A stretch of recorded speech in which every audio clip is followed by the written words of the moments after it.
Everybody knows I'm an Aries. I'm a fire sign. I get very passionate.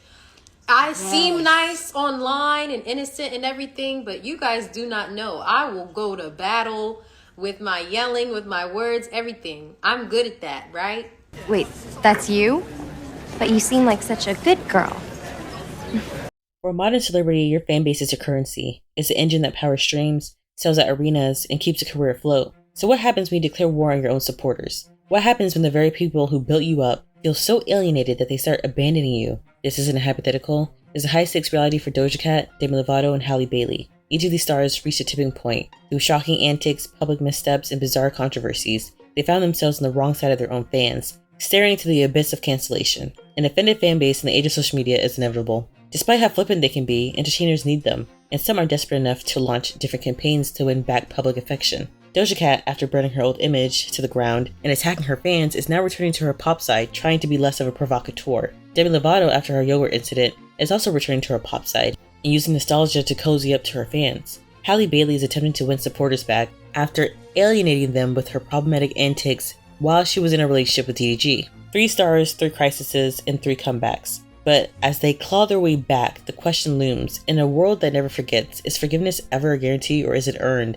And is it possible that for some it's just too late?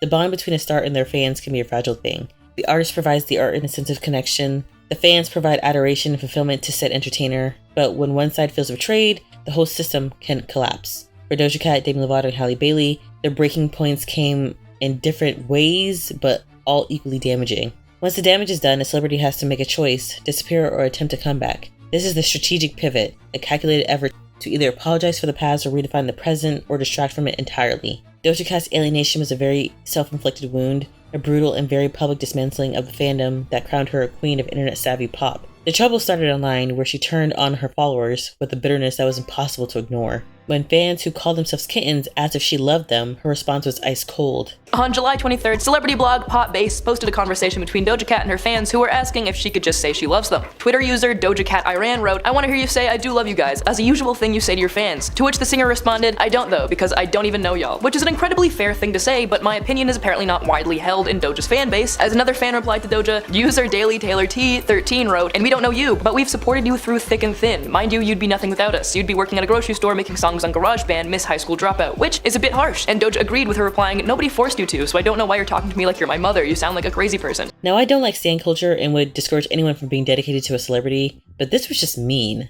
I'm not rude, first of all, bitch. And nonsensical, like it came out of nowhere. To me, it seemed like Doja Cat was very unhappy with the state of her career. Maybe she was too famous for her own liking. I have no idea, because she wasn't just rejecting a nickname, she was rejecting the very idea of a devoted fan base. The fallout was immediate. Major fan accounts deactivated in protest, and Doja lost hundreds of thousands of Instagram followers. She had violated the most sacred rule of modern stardom: don't bite the hand that streams you. Doja's pivot was the most audacious. She didn't apologize, she doubled down. Instead of trying to win back the kitten she scorned, she burned her pop-friendly image to the ground and reinvented herself as a hardcore rapper, an artist too authentic for fan clubs. This was the birth of her Scarlet era. She shed the pink, glittery persona of Planet Her for a darker, more aggressive aesthetic. She dismissed her past work as palatable and marketable, claiming that her new mission was to make music for herself. The music and visuals backed it up. The lead single, Paint the Town Red, was a defiant anthem with demonic and occult imagery, daring people to be offended. The album Scarlet was a conscious way to move from pop, focusing on rap with no features, to prove her artistic independence. Her strategy was very defiant. It's more like, this is who I am now. I'm not sorry about it. Take it or leave it. And I just can't believe that it took me this long.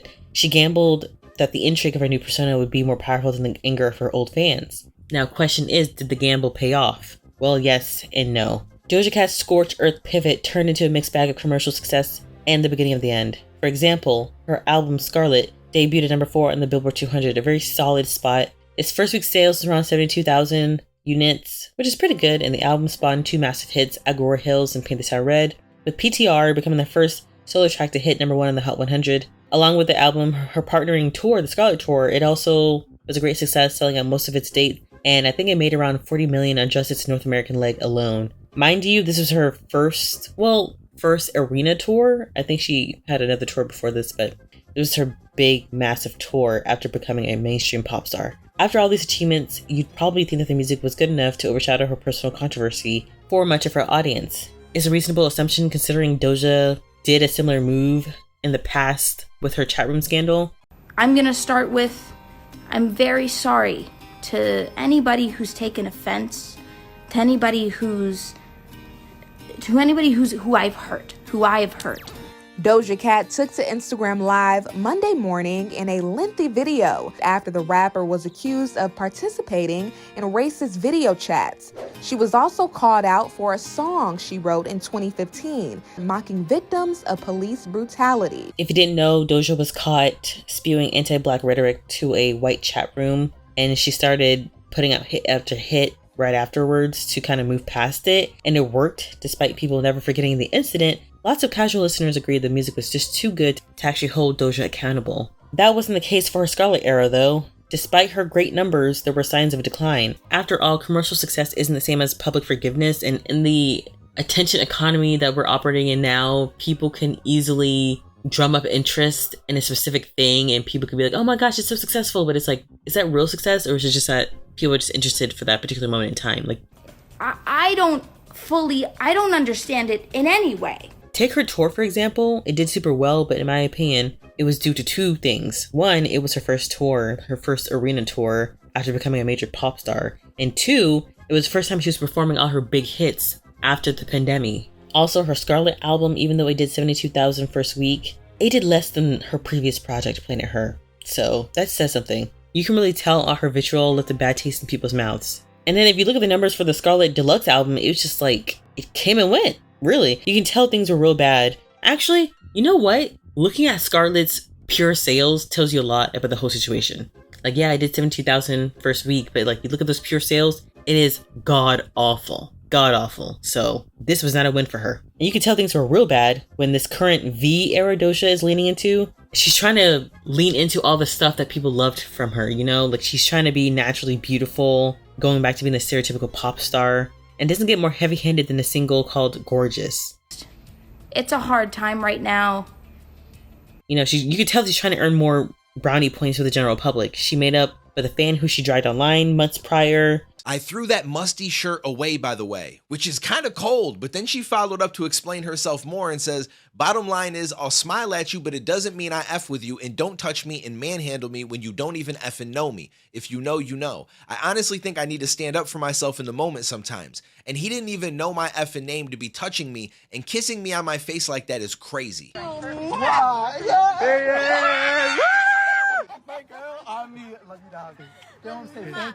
You smell great. So on paper, I feel like it seems harmless. I mean, he was a little extra, but I don't feel like she gave off the body language that she wasn't okay with it. Hi guys, I was just at a party and I got informed that Doja said some shit about me on Twitter.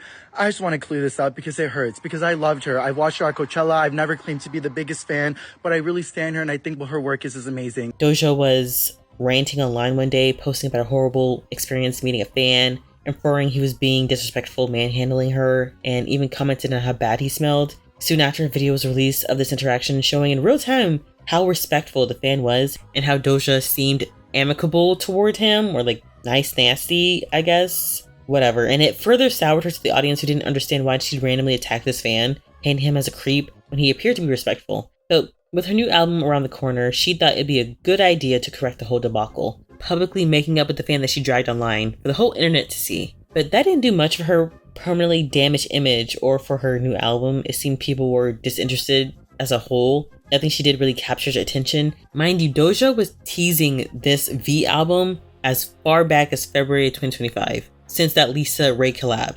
And it was still crickets leading up to the album, more crickets when V was released, and even like the daily streams people keep capturing. I'm just like, she fell off. For an artist who was once at the forefront of being a bona fide 2020 superstar, those days are long gone. Demi Lovato's situation was less of a single explosion and more of a series of weird incidents that shook public confidence. While she has a long and public history of struggles, a bizarre episode of 2021 became a symbol of a growing disconnect. It all started at a frozen yogurt shop.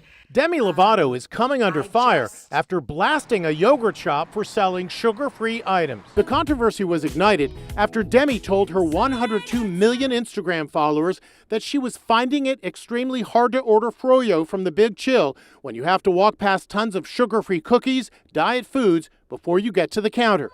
Demi, who's open about her struggles with an eating disorder, told the yogurt shop, "Do better, please," and labeled it #DietCultureVultures. Lovato took to Instagram to call out a small LA business, The Big Chill, for promoting what she called toxic diet culture. She found it hard to order what she wanted to eat because of her past ED, and apparently the shop itself was triggering her, something like that, so she went online and to vent about it. I left that yogurt store and didn't get the yogurt that I wanted. And people dragged her. Oh my gosh, the backlash was swift and severe. The shop explained they carried these items for customers with various health needs like diabetes. Critics and former fans accused Lovato of bullying a small business and being out of touch, though she later apologized.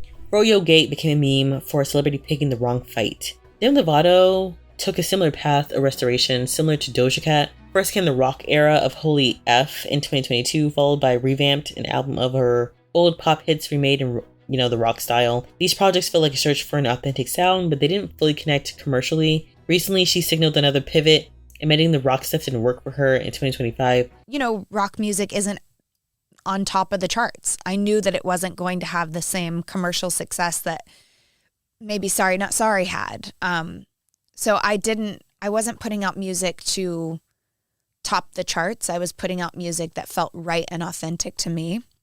She announced a full return to dance pop with a new album and the single Fast. But the calculated part of her comeback was confronting her Froyo Gate past. Similar to how Doja Cat corrected her must-see fan controversy, and a clever PR move, Lovato returned to the Big Chill, the very shop she had attacked. She hosted a fan event there, posted TikToks happily dancing with her froyo, and even lip-syncing to her own infamous line, I left that yogurt store and didn't get the yogurt that I wanted. She reportedly connected with the owners and paid for the fans' orders, a moment of self-awareness and active contrition designed to show she had grown, turning a moment of public shame into a comeback symbol. Then came the biggest PR moment, where Demi reunited with the Jonas Brothers. If you know anything about the feud, you know Joe Bros and Demi, they had bad blood. You'd never think they'd be on the same stage together again. Literally, they had a summer I Turned Pretty situation mixed with backstabbing, whatever. There's a lot of shady stuff happening, okay? Whatever mix between a Summer I Turned Pretty, backstabbing friends situation you could think of, that's what it was.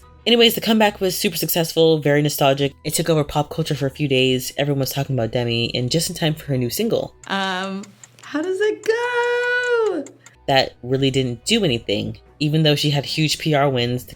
While her core fans are loyal, she has yet to fully recapture the mainstream momentum she once had. Her comeback is a work in progress, one that has stopped bleeding but hasn't led to a full recovery. Touching on her lead single, the only thing I can remember about it, if anyone talked about it, was that people were accusing her of copying Charli XCX. It was clearly heavily influenced by Charli XCX. The music video is almost like a copy of Charli XCX's guest music video with Billie Eilish. The whole song is a little lackluster in my opinion. She had these big moments and nothing to capitalize on them. And not for nothing, Demi is known for her vocals. Why is she just talk singing? I wanna go fast, I'm like, girl, what the? Okay.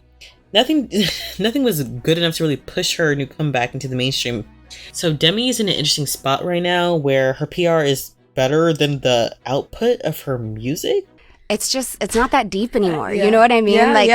It's really not. Which is dangerous territory. You never want to be bigger than your work.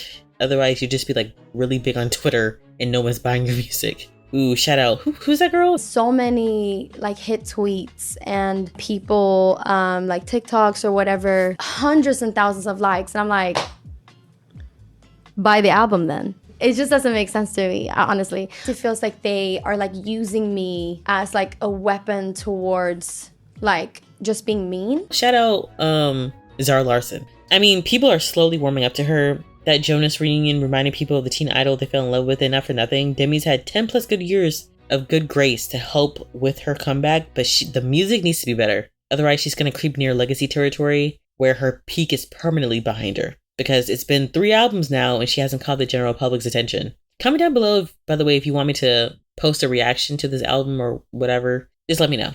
Moving on, Halle Bailey's redemption arc has also been a mixed bag. I'm going to be real straightforward with my thoughts on Miss Bailey, since there's been so many think pieces on her and her relationship with DDG, along with how she tainted her career. So real quick, here are my thoughts. Halle Bailey was given an opportunity very few women, especially black women, get in Hollywood. She was playing a momentous role that didn't require her to play a slave, show her body, or debase herself in any way. With this huge opportunity, it came with a maturity that Halle didn't have. It also came with the responsibility of being a role model that, in my opinion, Halle did not want to be. Matter of fact, she did everything to rebel against being that good girl role model. I'm out of town,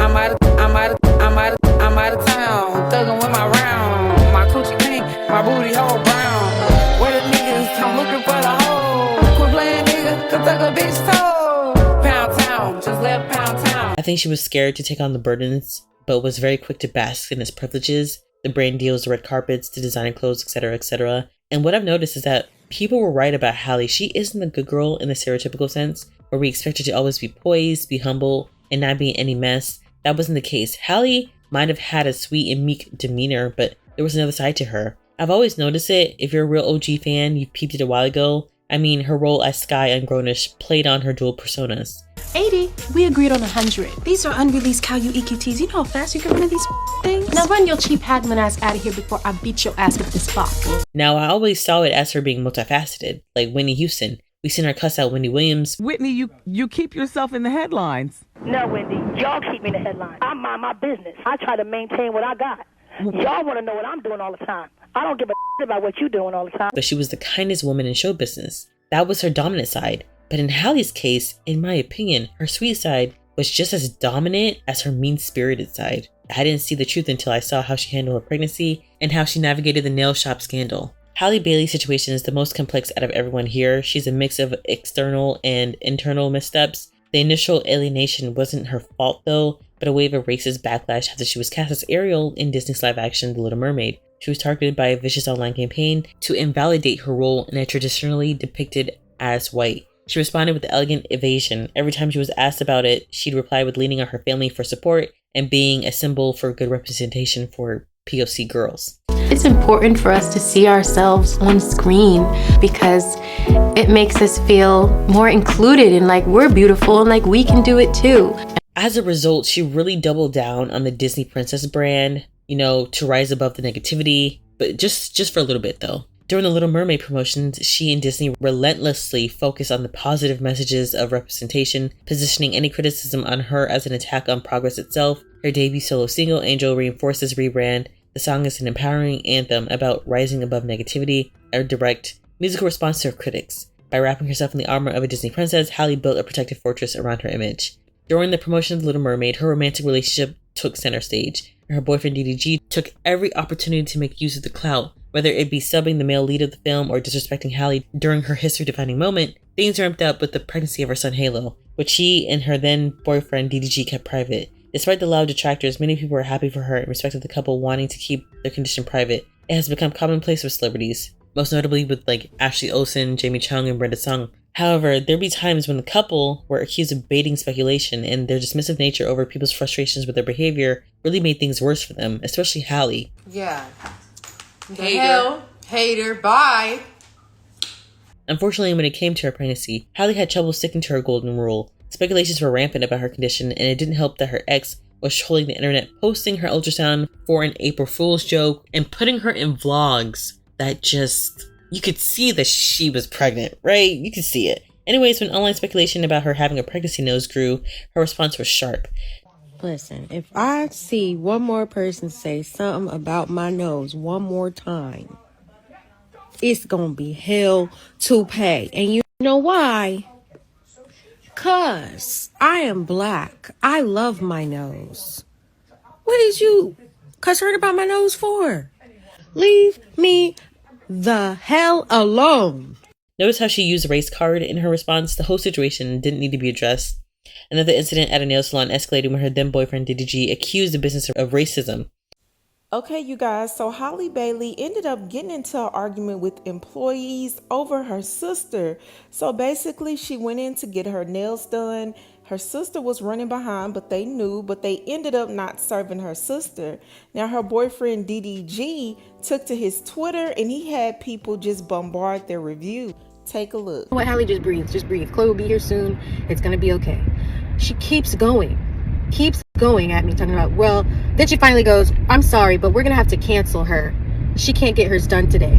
While I'm in the chair already. And then I start saying, excuse me, ma'am. Literally, like, I have been here. I told you that she was going to be late on the phone already before we set the appointment. And now you're telling me when my sister is 5 minutes away now that she's canceled while she's on her way? I'm like, that's not right. This was his response after Halle aired her bad experience online. After DDG spurred on his fans, the nail shop owner came online pleading for the harassment to stop and conveyed how worried she was about her safety, especially since she was heavily pregnant. Because I'm pregnant, I'm 8 months pregnancy, and this is supposed to be my last week that I'm working because it's getting so hard, it's so stressful. And today, after this situation, when she basically, like, she almost argued with me that why I can't accept her sister, and I explained, which is normal, but she didn't understand. And then she said, okay, we are leaving. I said, I'm so sorry. And what's happened? Evening, I'm at home, just came from work, and randomly I started to see that on my Yelp page, every second I get 1-star reviews, and I get so bad reviews where people saying like, burn on hell, we are racist, we are very bad, we kicked out someone, like. Halle's public response to all this, telling people to calm down about some nails, it wasn't that serious. To a lot of people, that was seen as dismissive to the damage done to the small business, fueling more frustration against the couple. For a star whose brand was built on grace, this was not graceful. Also, I feel like Halle had to be involved in that tweet. The race card was used again, which by itself is a serious accusation, but in Halle's situation, it reminds people of how she was treated when her casting was announced. And also, DDG tweeted too soon after Halle's video. Like, I don't know if it's felt orchestrated. I don't know. Aside from all that, Halle's response was very dismissive and cold, considering that this was a heavily pregnant shop owner who was worried about her safety that her boyfriend compromised. And just imagine it too, like back then, Halle was also pregnant. So I'm thinking, don't you have any empathy or sympathy for this woman? I mean, you're both pregnant and she's worried about her safety. Like, come on now, like where's the humanity? To me, this made Halle like very immature, very entitled, and very irresponsible with her power, punching down on a small business, being complicit, putting a pregnant woman in harm's way, and not understanding restraint. Like, as a person, I was done with her. What in the world is going on? And they're still coming. Public perception even got messier with the couple's eventual breakup in October 2024. DDG's large fan base turned on her, and despite Halle still having some loyal supporters, it dwindled greatly. Following her split from DDG, a messy custody battle involving abuse allegations ensued. She could no longer simply rise above the noise. Instead, she channeled her experiences into a new public purpose. With her recent advocacy work, she has repositioned herself as a champion for motherhood and mental health. After revealing her own battle with severe postpartum depression, she partnered with Is Mommy Okay campaign to support maternal wellness.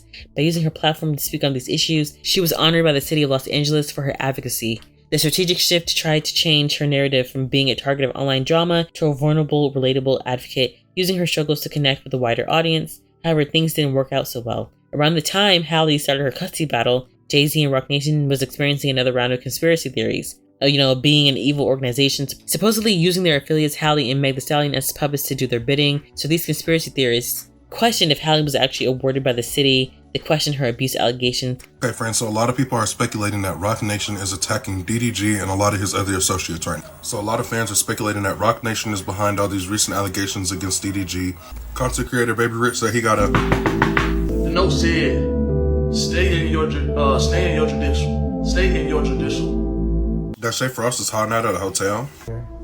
I got a hotel for the night just to make sure I was safe and make sure I was good. Alluding that Halle's legal tactics were aligned to a pattern of behavior Roc Nation supposedly used to set their victims up. Halle still has supporters, but I think overall she turned off many people with how she moved in the past. There were people like me who were giving thoughts and prayers, divesting from her and moving on as a whole, especially the people who were against her relationship with DDG in the first place. Seeing everything that warned her about unfold was probably too tiring for them to see. Then there's DDG's large following who turned against her, and there's a good chunk of the black general public who see Halle as the villain, taking her child away from his good, quote-unquote, good black father. And let's talk about this quote-unquote good Black father. During one of the court battles, DDG dropped receipts of Halle in her worst mental state. Halle Bailey is facing serious allegations from her ex DDG amid the custody battle over their son Halo.